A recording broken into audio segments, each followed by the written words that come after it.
کے احکام کو مانے نہیں اور اسے روگردانی کرے، ایسے آدمیوں کو اللہ تعالیٰ اس کو سخت سزا دے گا۔ جو حق کو جھٹلا دے اور اس کو روگردانی کرے اور ان کو سخت سزا دے گا۔ وہ کہنے لگا پھر یہ بتلاؤ کہ تم دونوں کا رب کون ہے؟ فرعون نے بولا تو موسیٰ علیہ السلام نے موسیٰ علیہ السلام نے کہا ہے کہ ہمارا رب، ہمارا سب کا رب، تیرا بھی میرا بھی اور سب کا بھی رب کون ہے؟ اللہ ہے۔ یہی بات عیسیٰ علیہ السلام نے بھی کی تھی، تمہارا بھی میرا بھی رب وہ اللہ ہے، اسی کے ہم سب مل کر عبادت کرنا۔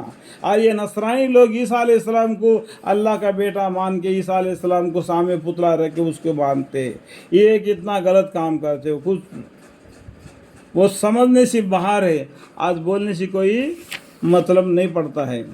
موسیٰ علیہ السلام نے کہا کہ ہمارا سب کا رب کون ہے؟ اللہ ہے، جس نے ہر چیز کے اس کے مناسب بناوٹ بتا فرمائی، پھر رہنمائی فرمائی۔ اللہ تعالیٰ نے جس چیز کو کیسا بنانا ویسا بنا دیا، انسان کو انسان بنانا، گیدم کو گیدم بنا، شیر کو شیر بنا دیا، اونٹ کو بنا دیا، گائے کو بنا دیا، بیل کو بنا دیا، ہر چیز کو مناسب حساب سے بنا کر دنیا میں بھیج دیا۔ یہ سب کچھ کس کے لیے؟ ہمارے انسان کو کام کے لیے۔ یہ سب کچھ ہمارے انسان کو کام میں آنے کی ہے۔ اور انسان کس کے لیے پیدا فرمایا؟ وما خلقت الجن والانس الا لیعبدون، جنوں کو اور انسانوں کو اللہ کی عبادت کرنے کے لیے پیدا کرا دیا۔ یہ جتنے بھی دنیا میں سب کچھ بنایا ہے وہ انسان کو کام آنے کے لیے۔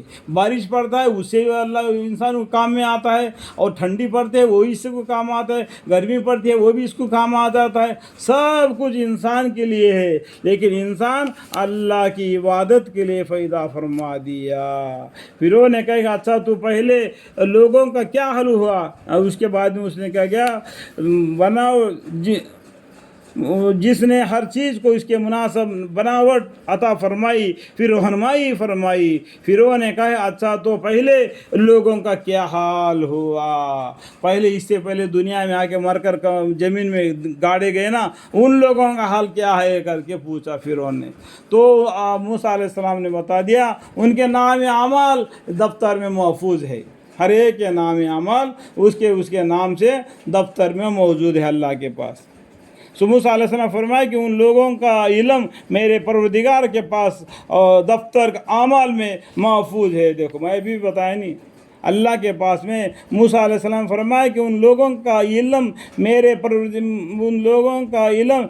پروردگار کے پاس دفتر کے اعمال میں محفوظ ہے۔ جیسا کہ قرآن میں 30واں پارے میں ایک سورہ ہے علین سجین کر کے، وہاں پر ان لوگوں کے نام اعمالوں کے، اچھے لوگوں کے نام اعمال کہاں پر ہے، برے لوگوں کے نام اعمال کہاں پر ہے، یہ سب فرشتے وہاں پر جمع کر کے رکھے ہیں۔ کل قیامت کے دن وہ فرشتے ہر ایک کے نام اعمال اس کے ہاتھ میں دے دیں گے۔ اور بھی جو فرشتے ہیں اور بھی جو کام لگایا اللہ تعالیٰ وہ کام میں وہ لگے ہوں گے۔ باقی بچے ہوئے فرشتے چاروں طرف خلقہ باندھے ہوئے اللہ کی یاد میں سبحان اللہ والحمد للہ ولا الہ الا اللہ واللہ اکبر کا بھربھراہٹ ہوگی۔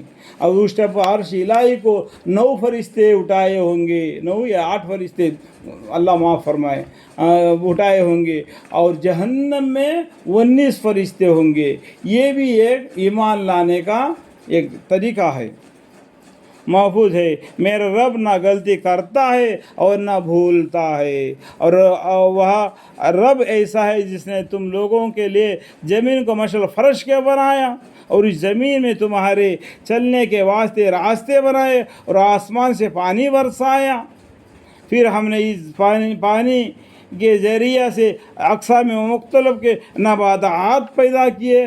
دیکھو آسمان سے پانی گرتا ہے زمین پر تو زمین ہرا بھرا ہو جاتا ہے، اس میں جانوروں کے لیے بھی ہمارے لیے بھی اس میں غذا ملتا ہے کھانے کی۔